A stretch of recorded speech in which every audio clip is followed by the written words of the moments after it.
Hi everybody, this is Lara at pureelliottwave.com with a new minor cryptocurrency analysis for you. This is BTS chain. This is next on my list. This one isn't one that's offered by my broker, so I won't be purchasing any of it if I think it's a good buy. And I've also had a look at volume data, and it looks like volume is too light for this one to give any reasonable looking Elliott wave structures. So my Elliott wave analysis, which I'll have a go at now, is going to be pretty quick. I just want to kind of confirm my suspicion or deny if it turns out that it has a good fit, that it doesn't have good enough structures. I think this would probably be incomplete. No. Oh, there's an overlap there.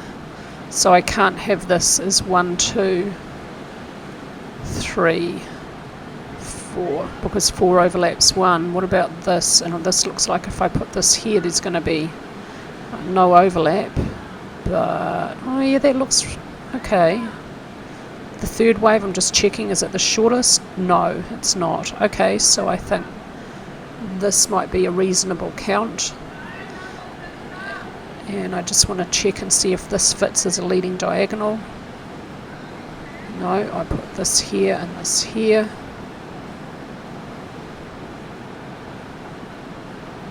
This looks okay, leading expanding diagonal. Okay, that actually looks halfway decent. Not sure about the proportion of intermediate 4 to intermediate 2, but it's not too bad. And I think you could put A there, or you could put it here, and yeah, I think that's better, because now this wave down here is a 3, this one. Okay, that looks okay actually. Let's have a quick go at this on a daily chart. So I'm going to create a new analysis based on this. I think this might be a triangle. Let's see if this fits. Okay, that looks okay, but do the trend lines? No, that looks terrible. Oh no, this and then this. That looks better. Okay, that's possible. Huge gap here on the daily chart. And this looks like the volume is just so light. I'm not going to worry about the structure of primary 2. I think it's going to have within a leading expanding diagonal, or within a leading diagonal, waves 1, 3 and 5 are most commonly zigzags, but they may also be impulses. And I'm taking those rules. I've had that one question before, very, very aggressively and oddly. I get that from Frost and Prechter's Elliott Wave Principle, the book, not any online source, their actual book, which is the gold standard. And that's how the rules are written there. And my own book follows those rules exactly. I have not changed any Elliott Wave rules. Okay, this looks okay, yeah. And third wave here, let's bring in MACD to assist with the wave count. Okay, yeah, the end of primary 3 has really strong momentum. The end of intermediate 3 is really strong. Here's this expanded flat for minor B. Yeah, this looks like a zigzag.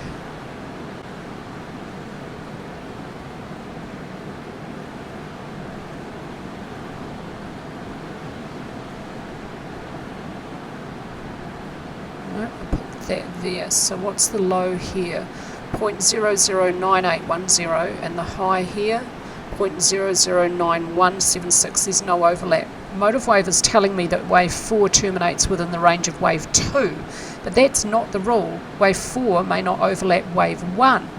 There's no rule that says wave 4 can't overlap wave 2, so when that happens I just ignore that. I think this might be a triangle too. Yeah, maybe, I don't know, it's immaterial anyway. I think there possibly maybe just enough volume here for an Elliott wave count, and let's do some technical analysis now. And let's squish this up and have a look at volume for the whole of this lifetime of this data set. This volume back here, really, really light.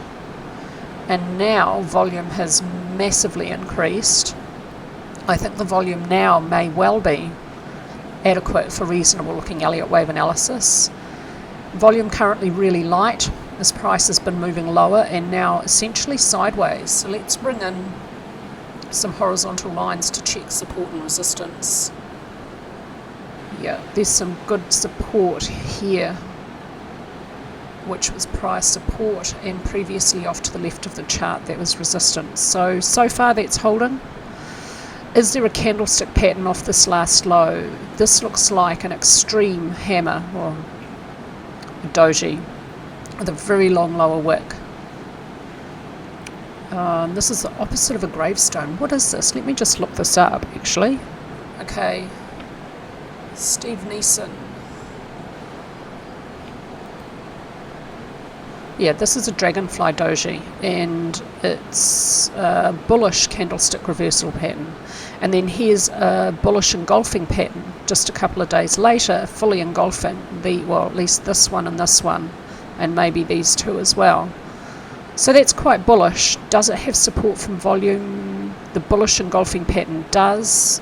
Volume 15.8k, very light. 81, volume here is so light. Volume is really, really light. Okay, at this high here, RSI reached quite deeply overbought.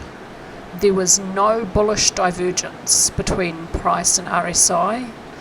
At this low, RSI didn't get into oversold. I'm just going to move this up now. I've looked at support and resistance. And let's expand RSI out. At these previous important lows here, RSI did reach oversold. For a little while it reached oversold here, and then 9 days later the low was found. No bullish divergence. What about previous important lows here? RSI didn't reach oversold.